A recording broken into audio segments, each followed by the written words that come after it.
Welcome back to the Intel Extreme Masters Season 10. We are currently in Day 2, Group B, and we're in the winners match. So right now we have one game to determine which player is going through in first place and which player will go down to the decider match to play a little bit later on. Joining me on the desk this time, we have Moonglade and we have Todd.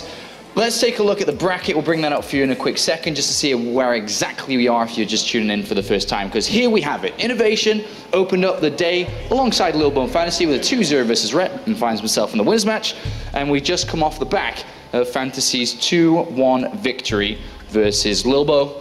And now we have a Terran versus Terran, the two highest seeded players within the WCS ranking system going head to head. It's rank number 13 versus rank number 15, a potential matchup we could see in the future at the global finals, but this one definitely promises to be a pretty good match. I'm pretty excited about this one. Yeah, certainly so. These two guys are certainly the favorites of their group, and Innovation, I'd have to say, is probably coming into us a little bit stronger. Like he's riding that hype train from career, like Sue is pretty much, and his group. It's going to really depend on how Fantasy's playing today. Like he barely got by his last opponent, and I mean, we didn't actually get to see Innovation play against Red, but it was a 2-0. What do you think about this Terran versus Terran matchup here, Todd? I think it's pretty massive. You know, I play Protoss, but I sure can appreciate the beauty of some of the other mirrors. And yeah, this is a big match here between two guys who I feel like this is like a semi-finals, you know, quarterfinals, maybe even sometimes can be a finals of a tournament, and yet it's happening here in the round of 16, which is pretty massive. So, and I think for a lot of us, especially in the European scene, we don't really get to see in these type of tournaments big clashes of two really good Korean Terran players, and they have historically provided some of the best games in StarCraft 2 history as well. I mean, there's always the Terran versus comebacks and crazy other games, but Terran versus Terran has always had some magic in it. Yeah, there's a lot more dynamics, especially to Korean TvT. It's a lot more faster paced, I'd have to say, than you know, what we saw earlier today with Happy and Hero Marine. That's kind of like the extreme of the slowing the game down in a big way. So this should be pretty explosive games and a lot more action-packed, though it could go the same route. You know, it could be mech versus mech to end things out. Well, this is Innovation's first time on the stage. Of course, played his first match off stage, so welcome Innovation to the Intel Extreme Masters. And we'll see how well he's going to do today, because this guy is no doubt a tournament favorite alongside with Sue. I mean, very similar to Shenzhen, we picked out the 4 Protoss players who were going to be top 4 in that tournament, and you know, it kind of went in that direction, and these two players were the ones that we thought were going to do very well at this tournament. So here's Innovation, of course, the 22-year-old from South Korea playing for SK Telecom, and what a player over the years. He's had his ups and downs. He's known as the robotic Terran player. He's been at the top, and he's kind of been at the bottom at the same time. It kind of depends on which month it is, Moonglade. He certainly had a lot of ups and downs in his career, but currently his team is so far on top in career, in Pro League and the Star League. Every individual league, these guys are winning them. They're just so consistent right now. They're all like, the morale on that team is so high, and he is playing fantastic at the moment as well because of it. And he goes up against the player we saw just now defeating Lilbo. It is, of course, Fantasy. Here he is playing for Ted Pixels. Not a super impressive best of 3 he just played. Obviously a win's a win, Todd, but he didn't blow any minds. yeah, you know, that move here with the DTs going to his main was a little bit reckless, and I really feel like he should have been able to kind of, you know, smell them coming at the same time. So I was really surprised that it actually happened, but other than that, like, he showed some solidity, but not quite the impressive win that we saw in comparison, like, from somebody like Sue earlier in this tournament. I kind of get the impression that for Fantasy, his TVP is his weakest matchup. Like, he seems to be the one that's stopping him in a lot of these international tournaments again and again. So I'm sure we're going to see a little bit more of him in TvT this time around. I do always like the matchups where we have a champion from Brood War versus a guy who wasn't really anywhere close to Fantasy. And we've seen that multiple times over the years now in StarCraft 2. And here's another one, as Innovation was just kind of a little boy playing for STX way back when, and now he's grown up to be a fantastic StarCraft 2 player. in the scene, but he's got a lot of weaknesses though, because he's never really had that domination streak for a super long time. Yeah, I mean, his predictability was his biggest weakness of all for the longest time, and he hasn't even really fixed that at this point. He's starting to mix things up now and then, which has created like huge advantages for him in the past, but still, you know, he does have that problem of just going back to his robotics and just going straight into the play that everyone expects of him. Do you think he still works as hard as he used to? Because I remember like when Innovation came up, like he kind of took the scene by storm. Nobody really saw it coming, except maybe Major. He was like, I remember in this one episode of like State of the Union, he's like, bogus. It's all about bogus. And back then, Innovation came into the scene basically saying, well, not saying it, but like showing it, that a lot of people play StarCraft a lot. They are pro gamers and they practice 24/7, but he was ready to play more than anybody, and he did. Yeah. Do you think he still has that practice regime where he just plays like tons? I think his practice regime got fixed when he went back to SKT. I think when he got the freedom of an international team, like it can kind of take you by surprise. These Koreans like aren't used to this sort of freedom when they've been in a KESPA team this whole long. So they take a step back, he enjoys like those years of you know, international travel and stuff. Now he's back in Korea. They lock him in a room and practice for like 20 hours a day. And he's back at it. You know, he's back on top because of that. All right, final predictions then before we go to the commentary team. I'm going to say Innovation 2-0. Yeah, solid pick. You already know, Fantasy. Fantasy? Yeah, I always disagree with... Okay, Fantasy, so... just final thoughts, very quick. Fantasy loves TvT. I remember talking to him about playing social matches. He was like, give me anybody, Terran versus Terran, I'll play him, I beat him. I think he got Teja in the end and lost, but he was very confident, so we'll see. Hopefully that shines through in his matches here. Before we jump to the commentary team, make sure to go to Twitter, especially for this one, hashtag IEM, and let us know what you think about this match, but also let us know what you think about the commentary team for this one. It's a little bit special. We haven't really done this ever before, and Funker makes his debut casting in English with Chloris. I cannot wait. Funker here at the desk with me. It's been a long time coming, I think. And for a TvT, can't get better than this. Yes, I mean, that's the matchup I really enjoy casting, as well as observing and playing. So that's like, I think that's the perfect one to ever make a debut like this. I'm happy you're here, man. I am happy you are here. So, Innovation versus Fantasy. And as our resident Terran expert, basically, in terms of the casters, because everyone's Protoss and Zerg, let's be honest, they play the easier races. Really bad at TvT. Yeah, it's not very good. Let's get into it, though. Best of 3 to the bottom left-hand corner. I'm actually not sure. Yeah. Quickly, show Who's me. this one? Oh, it's the... It's the barcode. Oh, great. Down to the bottom left-hand corner, we have SKT1's Innovation. That threw me off a little bit, I'll be honest. It's okay. You did well. That'd have been great if he'd have only just scrolled over it. It'd have been the barcode, didn't bring up the nameplate towards the top. And down towards the bottom right-hand corner, we have our red Terran representing Dead Pixels. It is Fantasy. And also, Funker, a big shout-out to your current replacement. Yeah, big shout out to Rotterdam right now. Like, he's always bragging out about the fact that he's really good at observing. Yes. So now we get to see. So you know what to do on Twitter if something goes wrong. Yeah, we shall find out. You've role reversed. Role reversed. But thanks Roddy, for letting me do this. Like, if he wasn't there, couldn't be doing this. All right, Cactus Valley, our first map here, Funker. In terms of Terran versus Terran, and with gas openers already going on between these two, what were you really expecting to see on a map like Cactus Valley from these guys? Well, Cactus Valley is actually quite an interesting map in TvT, I feel. Like, there is a lot of potential for marine tank compositions, which is not really popular these days. Like, you see quite a lot of mech play in Korea. So we have 2 Korean Terrans. So I guess we should see quite a lot of mech. And recently in Pro League, we had a crazy game between Bravo and Maru, and it was a cross position. So that's not the exact same example, but still, they played mech versus mech on this map. And it goes really crazy, really fast, because the map is really, really big, and you've got like lots of way to aggress your opponents, like Hellion run-bys and drops like that. So it's a really interesting map. So I can't really say right now if both players are going to be playing mech, but that's what I should say on the top of my head. Like, you're it's so popular. Yeah, you're looking out for it, basically. Yeah. Well, for now, with this opener, do these spawning positions favor anybody in the Terran matchup? Because it does have that rotationally symmetrical kind of situation. I would say, like, drop-wise, it's really good to be at Fantasy's place right now, because, you know, the main is quite open, so you can do quite a lot of things. If you play Bio, you can drop, but you can also drop when you play Mech. Like, we've seen so many Hellion and Hellbats drop. So I guess that's a tiny bit of an advantage for Fantasy. All right, it looks like very, very similar builds. We have the double gas bin taken for both of these guys, with the additional starports being added on, looking to go towards Banshees, and then from there trying to exert some kind of pressure. And again, I guess in terms of the drop potential from the rotational symmetrical positions, I guess the Banshees can work equally as well here for Fantasy. Yeah, exactly. The Banshee is going to be great either way. I find it interesting that the recent trend that was Reaper Hellion, the pressure in the beginning, it kind of fade off. Like you don't see that quite often these days.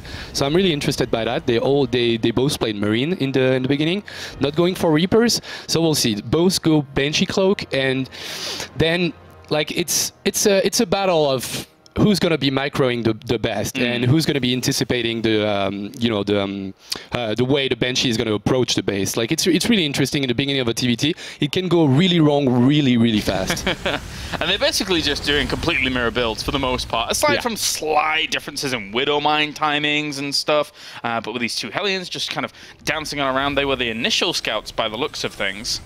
So these Widowmines, if they get a cheeky detonation on one of these Banshees, that can really kind of turn the tides of battle very quickly, I would say. Well, let's see if Innovation can turn his Hellion fast enough. No, it's gonna die. Bye Hellion. And so you don't get to see that much. You just see the 3 depot wall, which is kind of, you see it every game in TvT, because you don't want to get Hellion run by while you get Marine dropped at the same time, so you need to wall at some point. And now the Banshee is gonna, they see each other. They see each other, so they know that they're gonna have to multitask really perfectly, and both of them didn't go that greedy. They went for the Raven, so they should be okay if they micro properly. Widowmines were repositioned here for Fantasy down towards the bottom to maybe catch this Banshee as it came along, but already he's using the StarCraft Masters Challenge to great effect here, going up against those Marines. Oh, he got him very easily here to this mineral line, though. So he's going to lose a few SCVs for that. That's actually really good for Fantasy. If he doesn't lose the Banshee, it's going to be close. Maybe auto turret. No, he's not going to go there, but maybe Innovation is going to lose his Banshee. Auto turret! Auto turret! Oh, hey. All right. That was good. That was good. Yeah. That was really good for Fantasy, because he went like full YOLO mode right into the mineral line, so he got like quite a lot of SCVs, as Roddy is pointing us. 5 SCVs without losing the Banshee is amazing for Fantasy. Yeah, it's really good stuff. Really good stuff. Of course, yeah, a few Marines died over on the other side, but compared to actually doing a sizable bit of damage to your opponent's mineral line, it's definitely very favorable here for Fantasy. Yeah, they both delayed the second command center quite a lot, because they had to, allocate quite a lot of resources to get that Banshee out and then defend it with the Raven. Fantasy, good stuff. He didn't lose the Banshee. He's still around. Maybe he should bring it back so he can repair it. But for now, I think that's like Fantasy is in the lead. Like not bad that much, but still, see, like the 5 SCVs he got, that's literally what he has going for him. And now he goes for a second Banshee, and I really like it. Yeah, follow-up Banshees from both of them, actually, by the looks of things, if we saw Innovation let his finish. This Widowmine lurking on the very edge. Those Koreans, man. Yeah. I think he saw it. Like, or maybe he waits for the second Banshee to go on the second base, but I think he saw it. It's like I always get my Banshee killed by a mine. Like I never see him. Like I pay close attention when I observe. Yeah. But when I play, that's not the same thing. Now he gets the cloak, so he saw it and he run past by. Yeah, that's really good. Oh, and the Viking actually just the one shot off, didn't exactly realize it was instantly going past, but now is obviously just going to go for the cleanup. At least he has a second Viking. He should be able to finish that off pretty quickly. Likewise, also at the top, losing a Banshee up there as well. Banshee in the main of Fantasy. Ah, that's pretty good. 4 SCVs. Yeah. Alright, a few workers dying off here and there, trying to kind of just bruise each other at the moment. But we're still on the way here for Fantasy, going over towards a more like Marine tank composition. And then Over on the other side for Innovation, has he really thrown down any more tech right now? I see Siege Tank in production, but no real commitment forwards from Stim or anything. Yeah, he didn't make his choice. I would say, like, by the fact that he's building that many Vikings, he should go for mech. Yeah, yeah. So he's gonna be playing like really slow, and add-on factories once in a while when he's got the money, like he's taking both gases on second base. So that should be it. And quite a lot of Vikings going to give you DR control, which is always great. And considering what we said earlier, like the drops are so good on this map, especially in these positions. He needs Vikings. Like he needs quite a lot of Vikings. So, and at the same time here, with Fantasy adding all of this production on when he did, is there any windows here as the bio player to be able to hit against Innovation, especially after you've done some kind of economy damage? Or do you think Innovation could be easily buckled down here? Well, when you play Marine Tank against mech, I really feel that you need to make a difference really early on, which he already kind of did with the Banshee, because he got ahead after the Banshee phase of the game. Ooh, this could be good. He's going to get himself maybe even a Raven kill. That'd be fantastic to start things off. Point Defense Drone is going to soak up a few of those shots, but finally he chews down through the Vikings. And that surely shuts down a little bit of the push potential from Fantasy, right? It's amazing. It's amazing by Innovation. Like it seems kind of dangerous to do that, but he actually like made an educated decision. You know, like he knew he had the Viking advantage. He kind of knew what they were, and he went for it. But now he's gonna probably lose the Raven, which is, you know, payback, I guess, payback by Fantasy.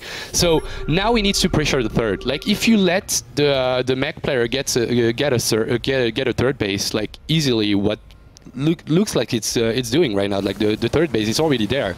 He needs to do something against that, because he's gonna fall really behind after that, I feel.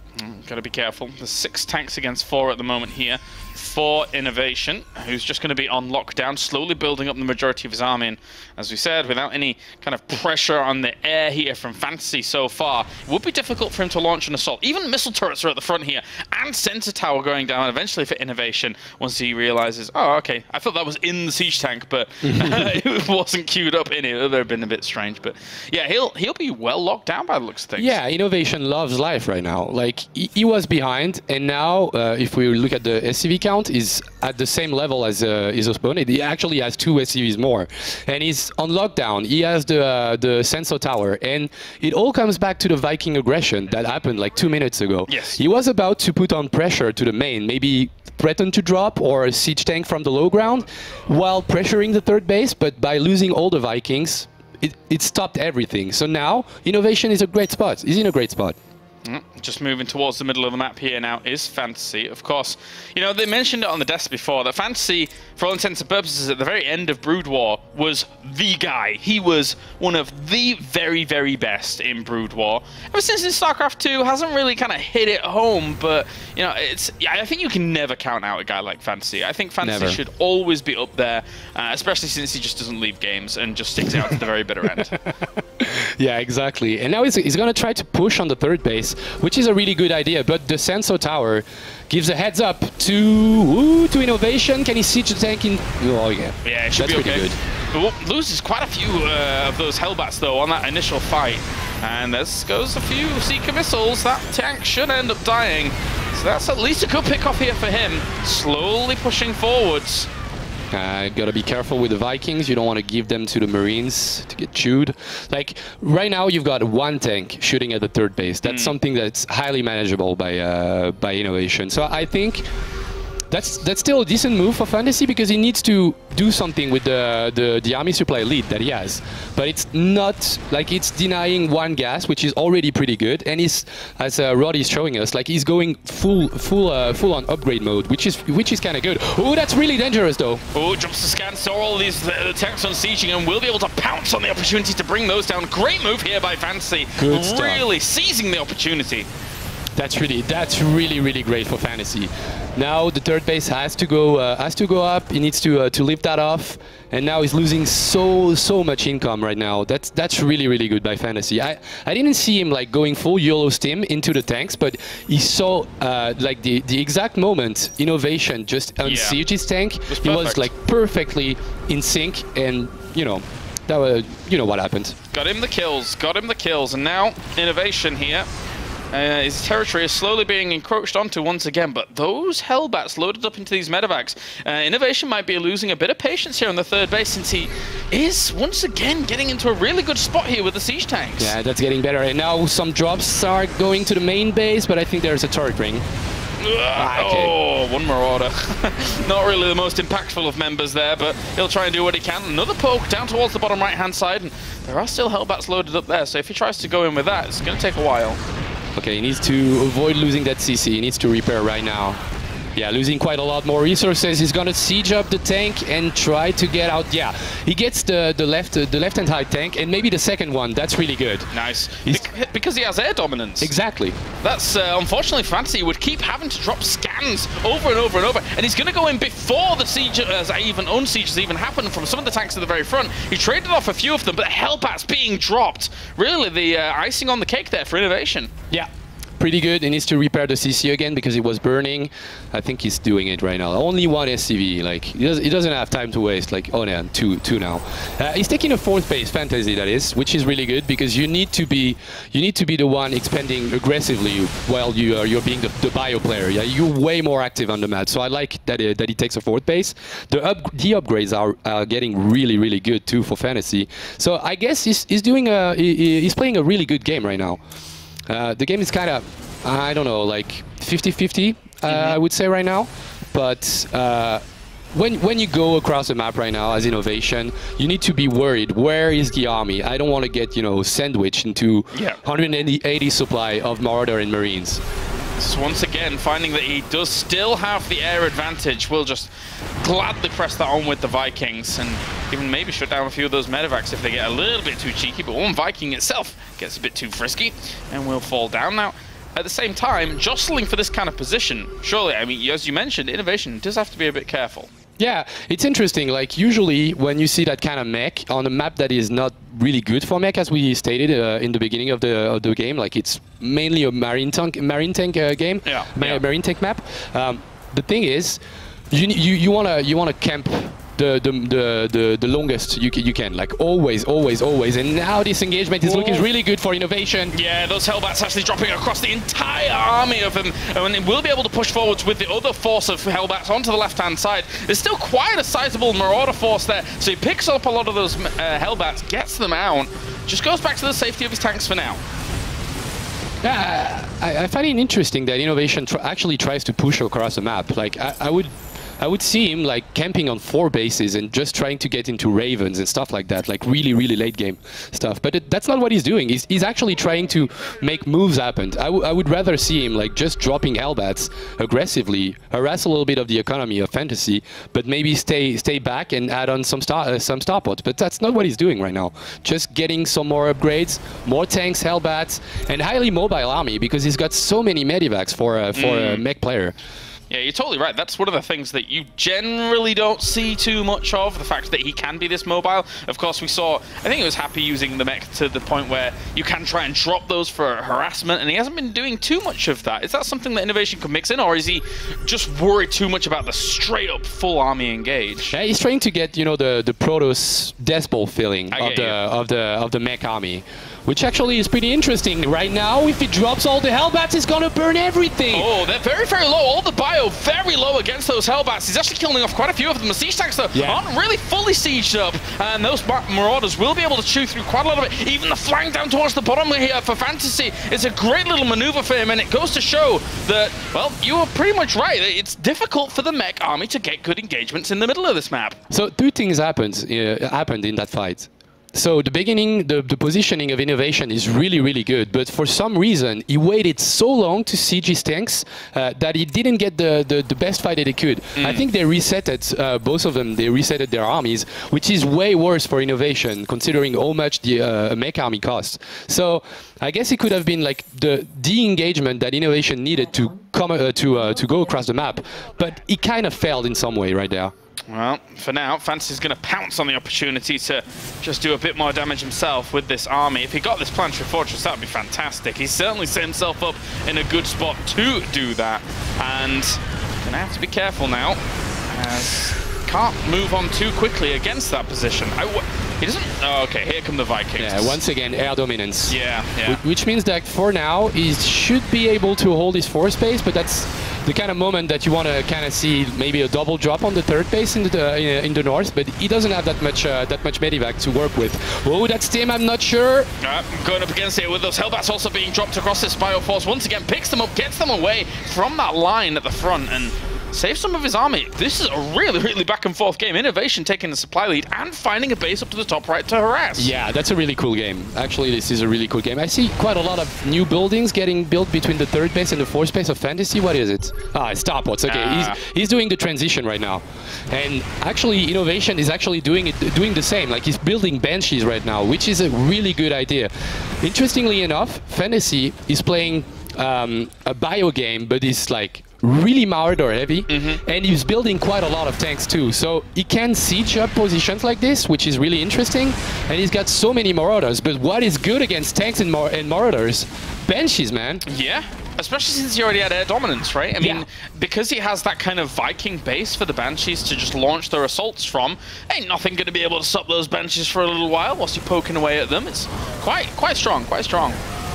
Yeah, I'm liking Innovation's position right now. He's getting close to his 3-2 on mech and air, which is still the same upgrade right now, and getting some Ravens for Fantasy, but I think it's a little bit too late. Like, the position he's going to take in a few seconds is going to be so hard to break. Drop the scan, he got himself one Banshee, but that's not going to be enough just yet. There's still another one harassing these Vikings going uncontested at the front, and even if Marines did stim forwards, because he doesn't have Vikings, the Marines would just evaporate under the firepower of these siege tanks. So everything working in tandem for Innovation right now, whereas Fantasy is slowly being backed into a corner. Exactly.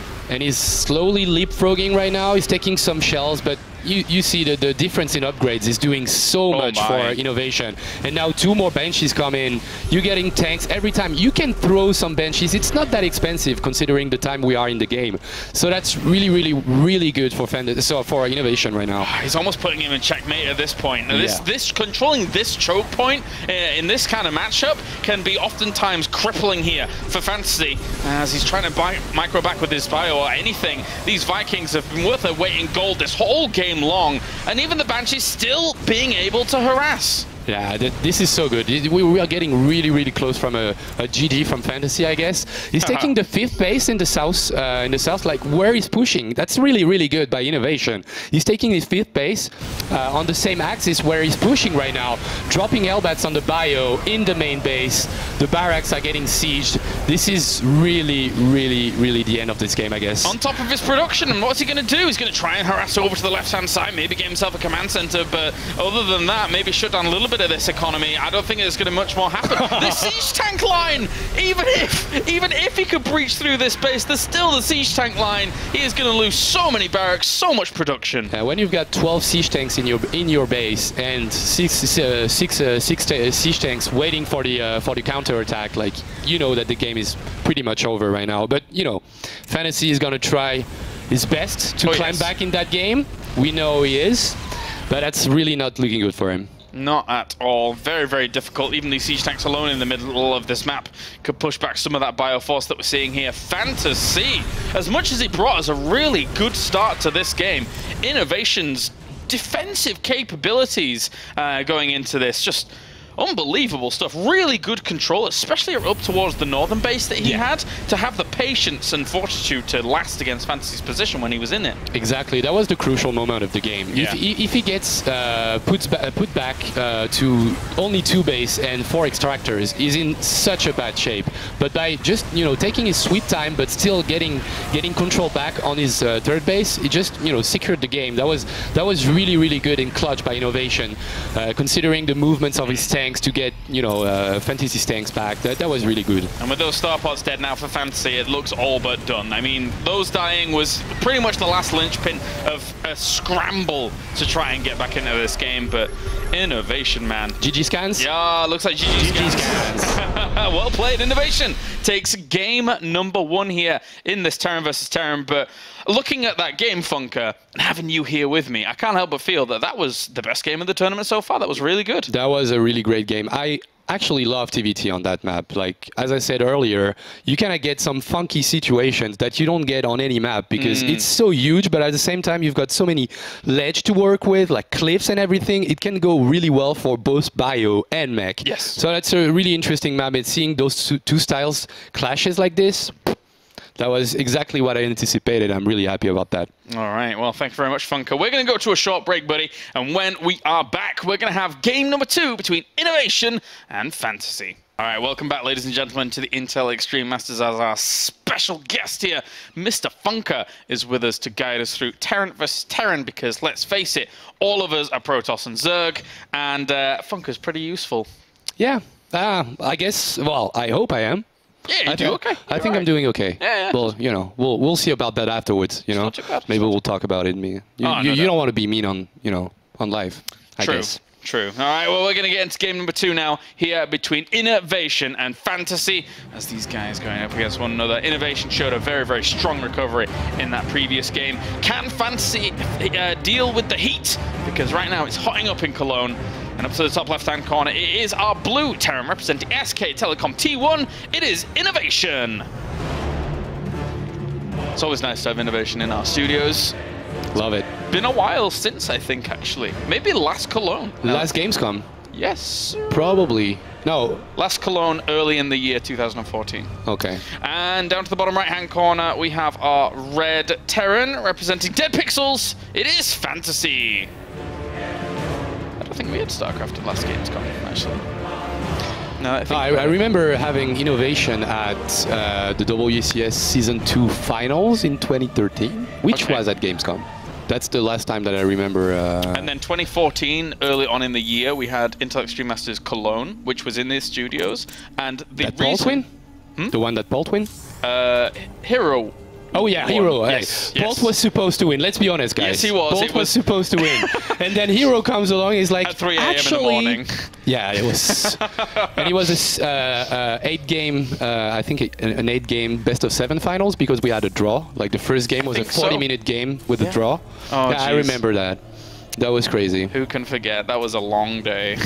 All right. Well, getting into this game, let's talk about the map again, in particular here for Terran versus Terran, because I can only imagine here that Terraform plays out a little bit differently to Cactus Valley because of its structure. Is that true? A fair assessment, or is it similar? I have a hard time figuring out TvT on this map right now because it's still one of the newer maps. Yes. So I don't have quite an opinion on this especially because I watch a lot of Korean StarCraft, and for now, like for instance, Pro League and stuff like that, you don't see that map.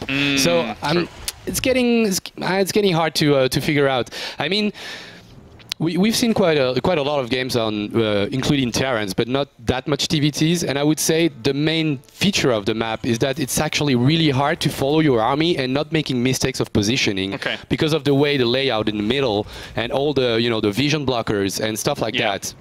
It's also pretty drop friendly. So I would say that's a decent marine tank map again. Rodam here pointing out this fantastic supply depot positioning. Anti-Reaper. Yeah, you can't jump up any other way from that direction. So it's a really good little supply depot that both of them are incorporating into their games to make it a bit harder for their opponents if they were opening that Reaper. Yeah, even Dash in Terminal, like you can do like full-on wall-off against Reapers. There's quite a lot of maps right now where you see that gap, like it's so perfect for a Reaper, and then a depot or a pylon comes in and you're like, oh man, why did I open Reaper again? I thought it was a good map for Reaper. So what are we gonna see here? Like double refinery, okay. So we should be getting some benches again by Innovation, but Fantasy is going the more aggressive way, but the more standard way, I guess. It's Fantasy with the more aggressive opener of having these Widow Mines out, and I imagine it will be Medevac to try and drop that in and get going. Is he kind of giving a tip of the hat here to Innovation? Because let's face it, in the previous game, Fantasy was in the driving seat, but then could not break Innovation. It's like, what have I got to do to break this guy? So he's going a bit more aggressive here to try and compensate for that. What is it? Maybe that's something along those lines. I'm not really sure what Fantasy thinks about. Like he actually at the upper end on the benchy battle, and he's not doing it again. Okay, we're gonna see a Raven opening, which is actually kind of nice because Innovation took so much damage by Fantasy's Banshee in game 1 that he goes for a kind of defensive build, Raven first into Mine. So that should be really good against Banshee, but that's not what's coming. We're gonna see a standard pressure on the ground with Aliens and Marines. Okay, no, he's not gonna get shot. Cool thing. Maybe he can soak up with the SCV. What is he gonna try to do? Ooh, he's gonna be so out of position. Uh-oh. Uh-oh. Oh. I mean, at least he sees it. It's a little bit foreboding, though. I mean, the Widowmine is going to burrow itself in quite an obnoxious position here to start dealing with these Marines. Fancy on burrowing it, waiting, and just biding his time for a moment here. Widowmine is going to burrow. And actually, oh, it got the Widowmine with a Widowmine. It's Widowmine cannibalism. Ooh, okay. I don't think he's going to get that much more damage. Okay, 3 SCVs. It's actually pretty good. He killed the supply depot, which actually supply blocks Innovation right now. So why was this guy here? I'm wondering, maybe to soak up the first mine hit. Maybe could be something like that, or if actually the aggression goes really long. Like for instance, Innovation goes for a Banshee around the map, so he doesn't have that much to rely on for defense in the main. So you can actually bring on the SCV and repair the alien or the Medivac or something like that. It's always useful. Like every time you make the mistake to bring SCVs in any matchup as Terran, I feel like you can always find something where it could be useful. Yeah, yeah. Well, you build a turret against Protoss, and you kill observers and stuff like that. I always like finding SCVs in my army. It'd be nice. Would be good to actually get something like that done. Innovation now, just going to fly on down towards the natural and plant himself his command center now pretty quickly, considering he was able to hold that off pretty well. He obviously only got himself a supply depot there, did Fantasy, and now we're going into the later stages with Fantasy also adding himself on a Raven, which can be surprisingly good offensively as well as defensively. Innovation going mech by the looks of things again, and he's gonna go kind of happy his way, like really early Infernal pre-igniter, I think. So Blue Flame, let's be honest, it's Blue Flame, and so really early Blue Flame, which I actually like. There is no ramp on the second base, so you need a huge wall to avoid getting alien run by. That's kind of interesting as a style. Did he see the third TC? I think he did. Yeah, that's a good scout. Very good really good scout. Really cheap one too. It's funny that you mentioned the Blue Flame, because of all the upgrades in the game, I always call everything almost by its name, like Gliori Constitution, Roach Speed, and everything like that. But Blue Flame is one of the only ones I actually just call Blue Flame. I can't be bothered calling it Infernal Pre-Igniter. Infernal Pre-Igniter. No way. It's kind of badass as a name when you think about it, but cool. It's really long to say. It is cool. Okay, can we see the SCV count again, please, Roddy? Okay, 35 to 41, so that's really good for Fantasy right now. Third CC on location. Innovation, thanks to his scouts, knows that he can go on it. It's not a heavy two-base pressure, which can happen in TvT. It felt out of style, but it's still something that can actually work. Like 5 barracks, starport in factory on 2 base is actually quite strong. But Fantasy goes for the late game right now. I remember the longest time where 4GG would do that kind of 2-base mech style. It was a while ago, but he still found ways to go. Vikings, mass Hellions, Hellbat, Raven. Yeah. That was kind of crazy. Well, at least he got himself a full pick off of that medevac down at the bottom left. He was kind of cordoning that in, kind of corralling it into a square, and was able to pick that up. Good defensive position there for Fantasy, though. It's not going to be too easy to break. And once again, Bio against mech. I'm liking this. That's one of the, best oppositions in TvT, I feel. Do you think that with this map being much smaller than Cactus Valley, Innovation is going to have a bit of an easier time making mech work, or? Well, as I said, there's so many routes where on which you can attack your opponents. Yeah. So that's something to take into account when you play mech. But at the same time, getting to the position where you got the checkmate last game is going to be easier. Yes, for sure. And also, kind of to exactly what you're saying, look at the spread of Innovation's units. The vision is amazing. Yeah, every single little path is covered here. So even with this mech style that he's going to incorporate, he's used the Marines he's retained from the earlier portion of the game to really trap down almost 5 lanes of coverage. That's really cool. That's really great. That's what you need to do. Like when you didn't secure your third base yet, you don't have the money to plan down what's the name again? The turret? The Missile turret? No, not the other one. Sensor tower? Sensor tower. There Thank you you. go. Thank Got you. you. The sensor tower. You don't have the money to pay for that. So usually you go with like Marines, Vikings, Yeah. depots, stuff like that to get the vision everywhere. So that's pretty good. That's pretty interesting by Innovation. He's not gonna get caught out of position so far. Now he has the money for a sensor tower, so he pays for it. I'm liking Innovation's position. Fantasy just climbed back in the population really fast. What did he do? Like, he's building out of all his barracks right now. He's gonna try for a major push.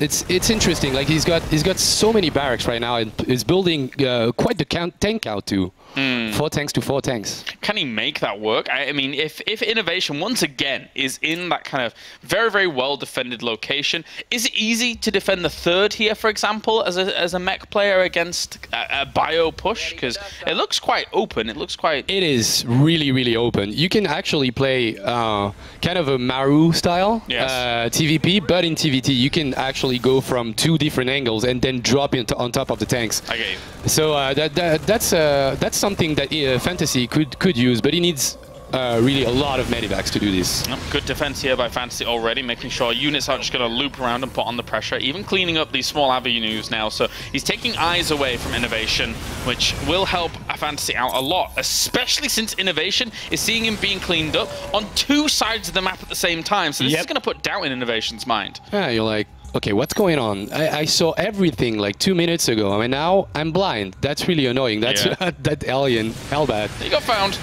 Hiding in the bushes. What are you doing here, buddy? He tried and failed. He tried. So yeah, getting a really decent tank out once again is really impressive by Fantasy, I think. Like, he's always maybe 1 or 2 tanks behind, considering the fact that he only has 1 factory, I guess, compared to the 5 of Innovation. It's quite interesting and impressive. Oh, he's going to try for a push in the 3rd base, but he's going to be seen so far away by the sensor tower. Scan drops, and right now Viking count here. Fantasy is banking up some, so he's kind of leaving those out of vision. And when we saw the air dominant situation become so important in the previous game, this could work out for Fantasy if he's able to match those kinds of numbers. Yeah, for now he's actually at the same number of Vikings as his opponent, like 6-6, 1 Raven to 1 Raven, but he needs to bring those units with him. He left them next to his main base, so he needs to take that into account. He can't really fight without his Raven, I feel. Like, he actually needs either the PDD to win the Viking fight, or I'm speaking French for some reason, or he needs the Seeker missiles to take out the most important tanks. He actually needs the Raven, I feel, to take a decent fight. He's just going to play it patiently. Both players are almost maxed out across these 3 bases, and we see the gold base being taken from Fantasy up towards the top, which... Is he in a position here with this kind of army to take this more comfortably than Innovation? Yeah, probably because he's got map control. I don't know about the army. The army is looking really scary for Innovation. Does he have 2-1? What are the upgrades? We've got a Hellbat drop at the same time. Okay, only +1, so that could be more frightening. Okay, he's gonna be playing for the base trade, I feel. Like, he knows this army is here, and he's still moving to the bottom right, to the bottom left of the map. Well... It's gonna go crazy really fast. Yeah, the Starpot's actually being added on as well, up towards 127 against 129 army supply. So it is dead even, but, well, you know, going up against mech can sometimes be a bit... Oh, that siege line is so good here from Innovation. It's perfect. Oh my god. This is actually just going to be a slaughter. Yeah, instantly it goes from, you know, decently enough. You can play the base trade into I'm getting shreked, man. Like, there's so many tanks defending right now. It's gonna be so hard. Maybe he's gonna be dropping on top of the tanks. I don't know. He needs to do something. He's coming in with a big force up towards the top and going straight onto these siege tanks. As he even notices that they are on siege. He has to do something here. His entire production is being camped back at home. So if he can bring down some of these tanks, maybe that can unlock these positions. Love it. That was the best move that Fantasy could do right now. And now he needs to sprint to the factories, I feel, because he needs to. Oh yeah, he's loading all his army into medivacs and dropping in the main at the opposite side. Okay, now he gets the Viking and the Raven. Vikings leaving. Still siege tank at the back there. It's actually shelling away quite a lot of this. He's losing a lot of SCVs, but likewise, he's also traded off a lot back on the other side. The Marines churning through those SCVs, though. 60 have gone down. He's down to 6 workers. Only Hellbats in this. he can soak up all these Hellbats, and if he does, I'm liking Fantasy's position. Like he still has two mining base. He still has a really decent fighting army. He would have needed to just leave the barracks maybe in the starports, but. And also, I mean, are the Viking numbers still in favor of Fantasy? Yeah, can we see at the unit counts? Because right now, if he has 5 Vikings against 2, so he is in a brilliant position as Fantasy. Fantasy should be tying up the series. Wow. He's got a massive, like, everything comes to the drop on top of the tanks by the time Innovation is unsieged, and he actually had a tiny bit of army on top, so he actually sandwiched for every single position that he could. That was really, really great from Fantasy, because he wasn't looking so well. Goes to show that Terraform here, with all of those paths that you can take, you know, you can just swing on around, get yourself a good engagement from every angle, and Innovation really ended up paying for that after. I mean, what was it? Was it impatience from Innovation? Why force this kind of situation when you're powering through the middle? The thing is, like, the main, I would say, mistake, even though it's Innovation and I feel quite bad saying mistake, but the thing is, I don't think he needed to rush to defend his main base, so he didn't have to unsiege his tanks that well. Like, I mean, he had turrets to avoid getting dropped on top of the tanks that were already sieged, so he could have retained a base mining with some tanks, like 5 or 6 tanks, or at least like traded cost effectively. Right now he's losing, he lost like half his army, and he's down 50 supply right now. So that was the major mistake in my opinion. He didn't have to save his buildings, like he had the better standing army. Yeah. Well, still, Innovation's just going to fly everything everywhere. He understands that technically he's probably extremely far behind, but he has got himself quite a sizable army up towards the top here. Maybe if he can shut down all these buildings, he'll be okay. But there's already tons on the other side here for Fantasy, and he will be just continuing to build up. He's making 12 supply depots. Yeah, and he's got a massive bank, building 3 starports. I don't know where they are, but he's building 3 starports, which are going to be amazing because he already has the map, the air dominance on the Viking war is going way, you know, Fantasy's way. Yeah, I suppose you make a few Banshees and then you just kind of and it's GG. out. And it's pretty much GG. Like, I always like in that kind of situation, I always like the bio player more, because if you've got great upgrades as Fantasy does, like he's at least 2-1 I think, even if you drop like 3 barracks on one side of the map and you build 3 marauders, if you encounter a tank, it's an easy win all the time, and it doesn't cost that much, and the bank is so good for Fantasy. There's nothing that could go wrong for him. He's gonna have Banshees, and we will have an Innovation that is gonna be forced to GG out. Yeah, he's trying to babysit these buildings, maybe looking for the final engagement through the middle. Going into anti-armor shells here for his Thor. I can't even remember the name of that one actually when they switch. I can't remember. I saw you try. You tried. Yeah, I tried. Well, the Hellbats gonna walk to their deaths pretty much at the front with the Seeker missile actually hitting this and causing even more problems here for Innovation. But yeah, great decision making by Fantasy in the end, being able to perfect decision making. Find those holes. No, I loved it. That was really good for him from Fantasy. Like he noticed instantly the unsiege of the tank, and he did what I said earlier, the Maru style. Like, you just drop on top of the tanks and you take a really cost-effective fight.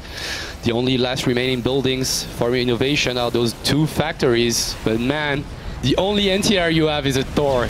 That's not gonna go well. And this is very apt. The 2 factories, they're basically mummy and daddy for all of this mech army, but they're gonna fall. Poor little fellas. GG, game number 2 goes to Fantasy. He ties up the series 1-1. And well played. Well played out there by Fantasy to keep this series alive. Yeah, thank you, Fantasy. Thank you, buddy. That was really good. That was really good by him, and we get to have one more game of TvT, which is, in my opinion, the most noble matchup of all. Noble.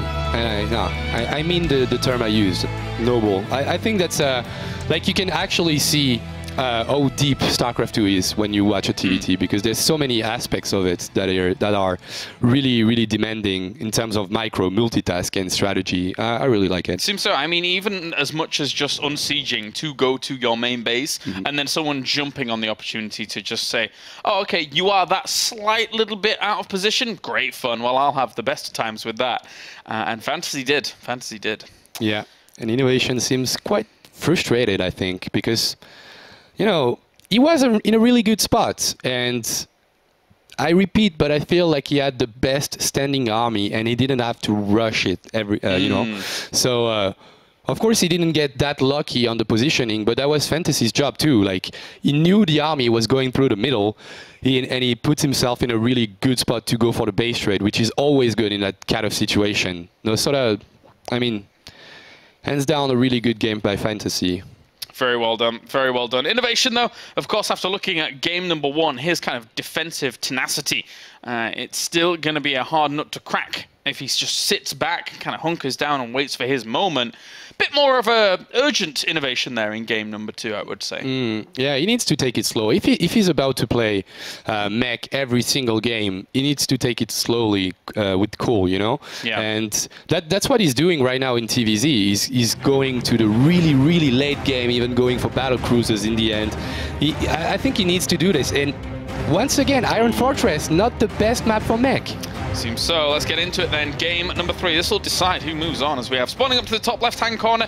It is our blue Terran representing SK Telecom T1. It is Innovation. Done so well for himself here in StarCraft 2. And he goes up against Brood War Legend. Down to the bottom left-hand corner, we have our red Terran representing Dead Pixels. It is Fantasy. Yeah, great job by Fantasy. All in all, like, lots of really decisive engagements that he took at the real end of game 2 that made him, you know, in the spot that he had. That's really great for from Fantasy right there.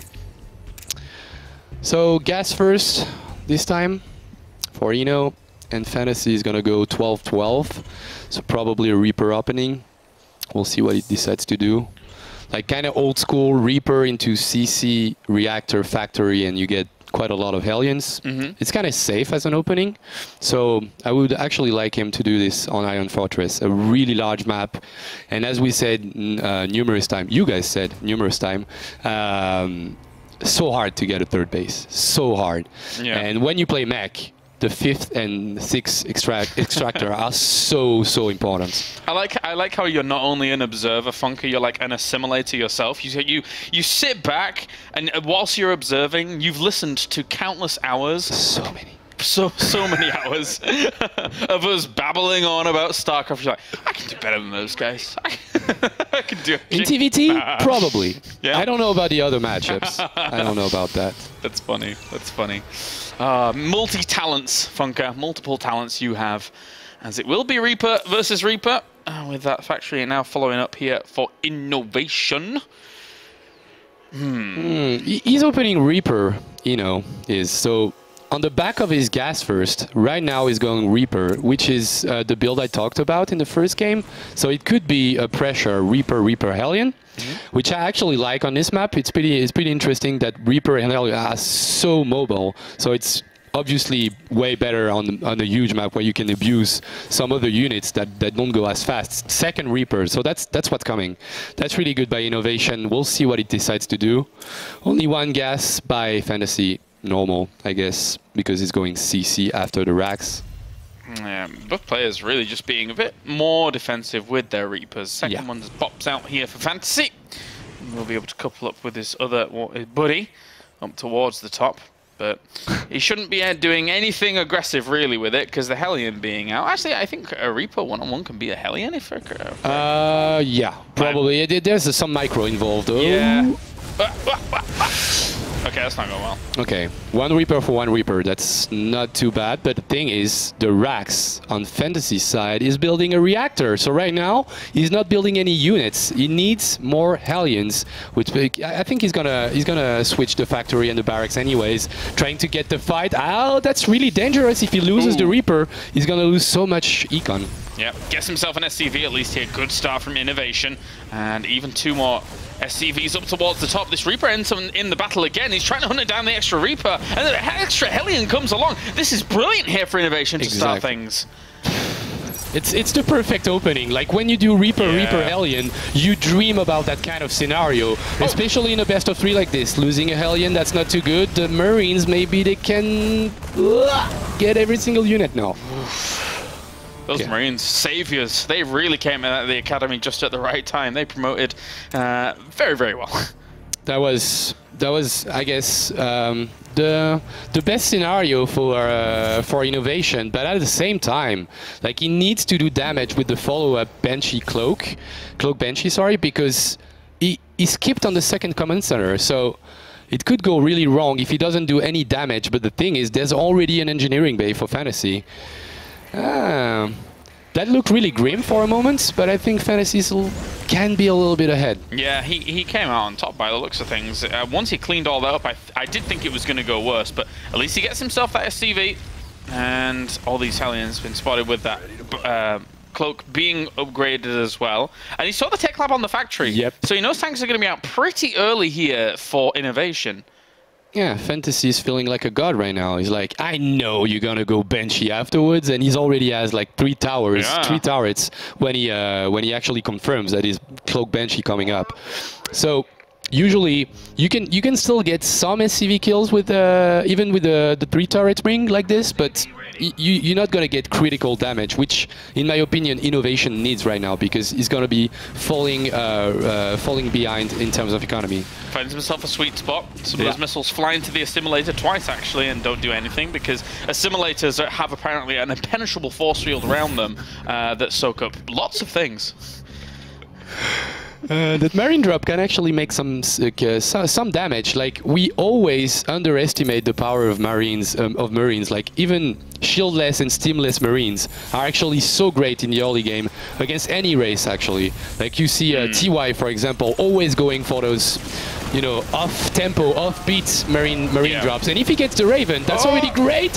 Great micro by innovation. Pick it up, get it! Oh. Come on, get it! Oh. Tried. Ah, that would have been great if he got that. But I think innovation was really good at repairing the Raven at the same time. That was quite the sacrifice, though. That was a lot of Marines for no Raven. Nothing. So a bit brutal there to lose all those 8 Marines. As now this small force moving across here for innovation could be a little bit problematic here for Fantasy. The fact that he's got those siege tanks in tow. Okay. Uh-oh, he's losing a Viking as well. Fantasy. Oh, no. Did he see it? I don't know if he saw it with the Medivac. This full little army, you mean? Yes, because that's dangerous. That's really dangerous. How many tanks does he have? Fantasy, I mean? Does he have a tank? He had 1 in production at least.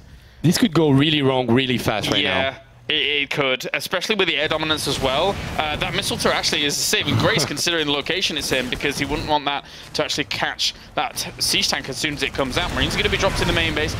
Banshee's actually going to fall. That's kind of important. He needs to repair the bunker. It's so important right now that he keeps the bunker alive.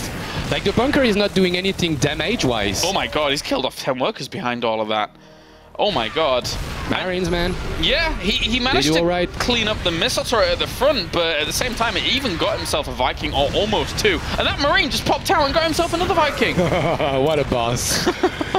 Hero Marine. We call it Albert the Marine in France. Albert? Albert the Marine. Oh, wow. Okay, well, Albert's just about to die, mate. Sorry. Bye, guy. Ooh, he gave the first tank that he had. That's really bad. The mine is still doing damage, and then random Banshee shows up, and then 14 SCVs go down. That's so huge. He just spent a scan in the natural. I don't think he has another scan. His Raven's over the other side of the map. What about the bunker? Bunker fell down. He must be still shelling away at it. Yeah. Okay.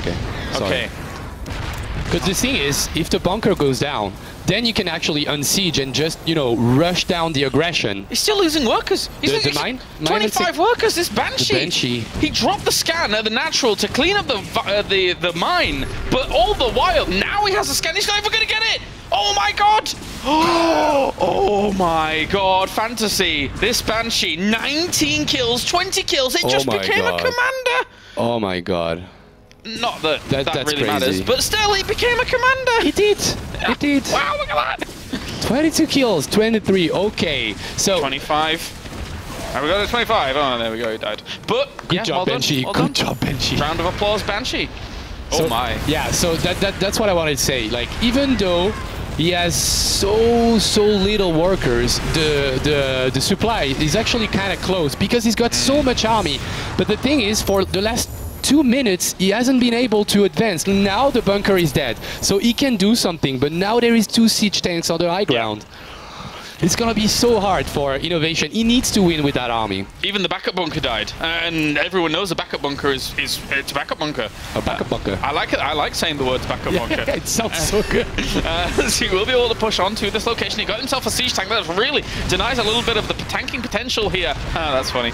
By Fantasy, and even he's gonna lose his second one because he has air dominance, because he keeps able to be encroaching onto these positions. Innovation slowly bringing this position back. I can't remember the game, but I've seen a game exactly like that, with the Marine drop in the back end doing so much damage. Oh, he's going for it again. He's gonna get the tank. Yeah. And the Marine drop is going on the top. Yeah. Exactly. He's going for it again. He knows that. Okay, so he can't really break this position just yet. Another siege tank falls. Air superiority still in favor here of Innovation at the front. He needs to make something happen with this army, but the drop's going into the mineral line. This could be the nail in the coffin here for Innovation, unless this force does something right now. All the SCVs coming off the line. Fantasy is trying desperately to just break this army, because if he can, he's doing big damage back at home. The 3 siege tanks didn't even die. Oh my god. He's landing the Vikings. He needs to clean up the SCVs. The tanks don't die. They didn't die. 27 army supply is dropping news to repair.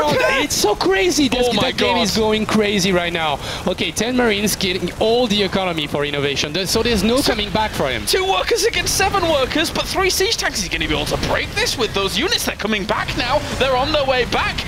And that 1 siege tank at the back is actually doing big work here for Fantasy. Did the steam came through, or did it got cancelled? I think. Okay, no steam, but he's got the shield, and he just took out the tank, which is really, really good with this tank in the side. Oh. I think Fantasy is gonna do it. 15 supply against 37. The Marines are on the way back. Innovation took his hand off the keyboard. He is scratching his head at the moment. So here come the Marines. There you go, GG. Fantasy is able to take the series 2-1. What a game, and what a series that was. That was crazy. That was crazy. I think the game I was referring to before is actually an Innovation game. I think it was a Pro League game. And it goes exactly the same way. The guy is pushing slowly with tanks, and he gets a drop in the back line and starts losing every SCV. Wow. And then it's so, like, the stress levels are off the charts, because every time you lose a unit, you know you're not going to be able to replace it at some point. Yeah. So you need to be so careful in the tank wars. That was a great game by Fantasy. Like, the decision making out of Fantasy was crazy on this one. Brilliant stuff. Innovation, obviously, bowing out in the end, and having to, because of that insane, intense action from both of them.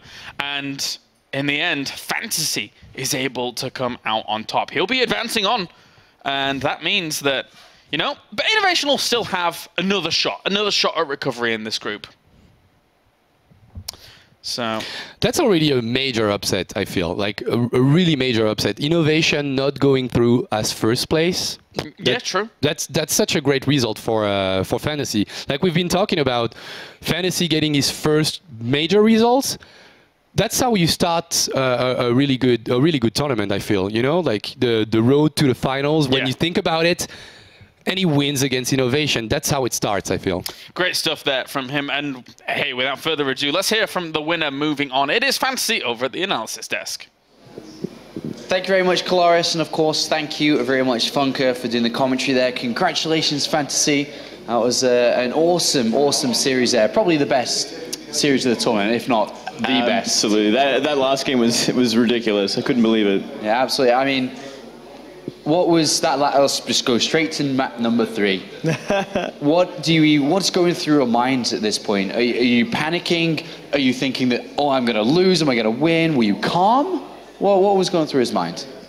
자, 일단 어제 오늘 통틀어서 아무래도 이 시리즈가 가장 액션도 많고 가장 재밌었던 경기였던 것 같은데, 일단 1, 2경기 다 건너뛰고 가장 재밌었던 일단 3경기부터 먼저 얘기를 하도록 하죠. 정우영 선수가 직접 3경기가 이제 뭐 어땠는지, 그리고 정우영 선수 이제 생각은 또 어떤 생각들이 경기를 하는 내내 들었는지 설명 좀 해주시죠.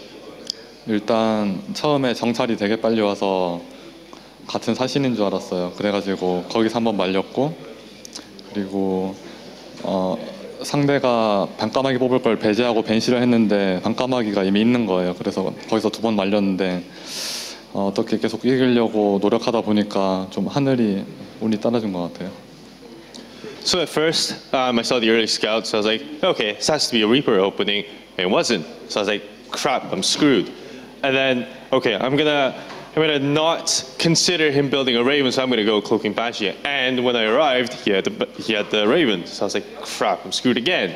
So the things weren't very bright over the course of the beginning of the third game, but I think there's only one way to put it, and I think I was super lucky in that one. Super. I mean, just going to go back on that. Everyone at home and in here was on the edge of their seats. They wouldn't really know what was going to happen. Did not feel any of that himself, or is it just I'm just going to do this, going to do that, I'm going to win this game? 아무래도 여기 이제 와 있는 관중들이라든지 중계하는 해설진들이 전부 다 너무 긴장이 돼서 손에 땀을 뭉켜쥐면서 보고 있었는데 정명훈 선수는 어떻게 그런 상황에서도 좀 진정을 하면서 이제 그럼 이렇게 해야 되겠다, 말린 거를 풀어나가려면 어떻게 헤쳐나가야 되겠다라는 뭔가 계산이 딱딱딱 섰었는지 경기 중에. 저도 사실 처음에는 이렇게 무아지경으로 하다가 생각보다 벙커 라인이 잘 버텨줬어요. 그래가지고 이거 잘하면 이렇게 빈집 가면 어떻게 할 수 있겠는데 이런 생각이 들어가지고 그때부터 정신 차려서 이긴 것 같아요. So I guess there are two moments in the game very early on with the Reaper Scout and the Banshee and everything. I was like, crap, I was screwed. So things started to escape from my brain. So like I didn't know exactly what to do, but that bunker line really held up really well. And that's when I bought myself some time to collect myself. And I think that was a turning point in the game. Cool as a cucumber, Moonglade. Super cool, man. All right, I kind of want to know this because I've been curious for a while. Like, we've seen his results recently against like Protoss, for instance, where he's been stumbling a lot. He hasn't been getting the wins. He's been knocked out of tournaments because of him, like Patience, for example. But he can beat Innovation in TvT. Is TvT his best matchup? And what does he think of his Terran vs Protoss right now? 저번 대회에서 봤을 때 이제 팀 동료였던 조지현 선수한테 지는 걸 보면서 토스전에 좀 약간 문제가 좀 있는 게 아닌가, 좀 삐걱거리는가라고 생각을 했었는데 아마 이신영 선수라면은 뭐 태태전뿐만 아니라 모든 정도에서 참 잘하는 선수 때 이 선수를 이겼다는 게 이제 좀 페이스가 좀 더 올랐다고 해설하면 되는 건지 아니면은 태태전에 좀 정의를 좀 찾았다고 볼 수 있는 건지 어떻게 되는 건가요? 일단 확실히 자신감이 많이 달라졌기 때문에 페이스는 더 좋아졌다고 할 수 있는 것 같고요. 그리고 지난 시즌에 지현이한테 진 거는 지현이가 준비를 잘해와서 졌지 제가 토스를 못해진 건 아니라고 생각하고 있기 때문에 문제 없다고 생각해요. 지금 항상 내 토스전은 문제 없었다. 지금 문제 없다. 지금 네. Where to begin? There's a lot of compact answers. TVP, I was never very, not confident in the matchup, but I just want to think about that last matchup against Patience. Just Patience, well prepped by Patience. At the very least, I think I can say that my TVP is okay. I'm rather confident at the moment right now, just because I know that the opponent that I just faced, Innovation, is not a Protoss, but I think it's a telltale that my form's at probably one of the best right now. Awesome. Any last questions there, Moonglade, or are you all finished up, mate? That's about it for me. Okay. So you've gone through now to the quarterfinals. MMA and Sue are also in the quarterfinals. Is Sue a big problem for you in the bracket? Because everyone else keeps saying it. 어윤수 선수랑 한솥밥도 먹었기도 했었고 지금 올라가 있는 선수 중에 문성원 선수도 있고 어윤수 선수도 있긴 한데 이제 팀 리퀴드 이제 커뮤니티라든지 여러 군데 보면은 정명훈 선수한테 가장 문제가 될 상대는 아무래도 어윤수 선수가 되지 않을까라는 얘기들이 좀 많이 돌고 있어요. 직접 어떻게 생각하시나요? 네, 저도 뭐 그렇게 생각은 하지만 제가 GSL에서 이긴 적도 있고 약간 다전제로 갈수록 저도 할 만하다고 생각하기 때문에 자신 있어요.